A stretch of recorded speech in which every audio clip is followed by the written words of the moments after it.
بسم اللہ الرحمن الرحیم۔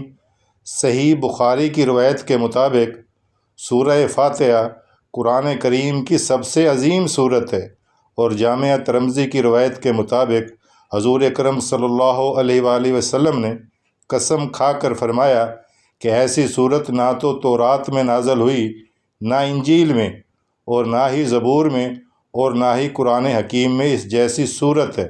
حضور پاک صلی اللہ علیہ وسلم اس صورت کو پڑھ کر مریض پر دم کیا کرتے تھے، چنانچہ آپ نے فرمایا سورہ فاتحہ کو ہر بیماری کے لیے دوا فرمایا۔ اسی وجہ سے اس صورت کا نام سورہ شفا بھی ہے۔ بعض اسلاف اور علماء امت کے مطابق مغرب کی نماز کے بعد 40 مرتبہ سورۃ فاتحہ کے ورد کے بعد دعا کرنا ہر مقصد میں کامیابی کے لیے مجرب نسخہ ہے۔